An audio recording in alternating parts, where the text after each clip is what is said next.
Huwag matigas ang ulo. Ako po si Father Fiel Pareha at ito po ang ating segment, ang Daily Devotion, na kung saan tayo po ay magdarasal, magbabasa at magninilay kasama ng salita ng Diyos sa buong taon. Manalangin tayo. Sa ngalan ng Ama, ng Anak at ng Espiritu Santo. Amen. Halina, banal na Espiritu, liwanagan mo ang aming puso at isip nang maunawaan at may sa buhay namin ang iyong salita. Amen. Our Bible passage for today is from the Gospel of St. Mark chapter 3, verses 31 to 35, and I read it for you. Then his mother and his brothers came, and standing outside they sent to him and called him. A crowd was sitting around him, and they said to him, "Your mother and your brothers and sisters are outside, asking for you." And he replied, "Who are my mother and my brothers?" And looking at those who sat around him, he said, "Here are my mother and my brothers.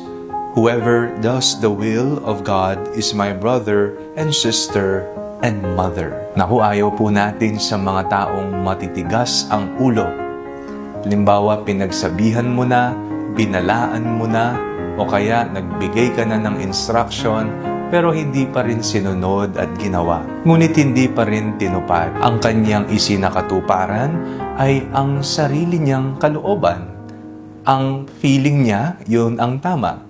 Kahit na mayroon ng panuto, meron ng gabay. Kapag pinag-uusapan ng katigasan ng ulo, hindi lamang ito sa pang-araw-araw nating pamumuhay.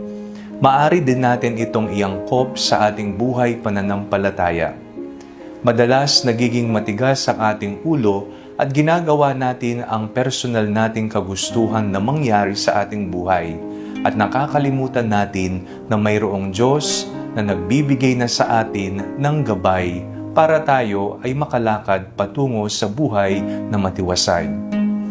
Sa ating pong binasang ebanghelyo ngayong araw na ito, may naghahanap sa ating Panginoong Hesus. Sinabihan siya, ang iyong mga kapatid at ang iyong ina ay nasa labas at tinatawag ka. Pero ano po ang naging tugon ni Hesus? Sino nga ba ang aking ina? Sino nga ba ang aking mga kapatid? Sila na gumagawa sa kalooban ng Diyos. Paano natin masasabi na tayo ay tunay nga na tagasunod ni Hesus o bahagi ng kanyang pamilya kung tayo ay gumagawa sa kanyang banal na kalooban?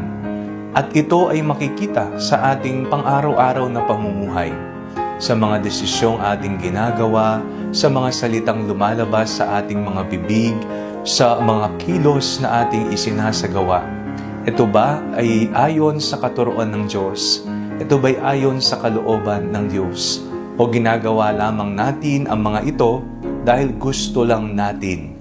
Nakikita pa rin ang ating sarili. Nawa dumating ang panahon na hindi na matigas ang ating mga ulo. Bagkus isusuko na natin lahat-lahat sa Kanya. Napakagandang pagmasdan na kung ang lahat ng mga Kristiyano dito sa mundo o maging ang lahat ng tao ay sumusunod sa kalooban ng Diyos. Mapayapa, organisado, nagmamahalan, at may awa sa bawat isa, sapagkat ang lahat ay gumagawa sa kalooban ng Diyos.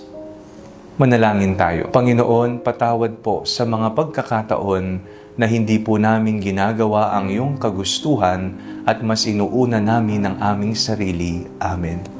Sa ngalan ng Ama, ng Anak at ng Espiritu Santo. Amen.